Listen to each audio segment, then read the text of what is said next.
ini na chismis. Doni Pangilinan todo bakod raw kagabi sa Star Magical Ball 2025. Dahil iba naman kasi ang ganda ng kanyang nobya. Iba ang dating.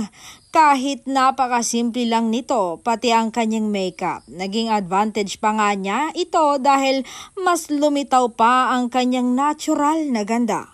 Kaya't hindi maiiwasan na mapapatingin talaga ang mga kalalakihan sa kanya kagabi. Kaya't hindi raw mabitaw-bitawan ni Master ang kanyang kamay.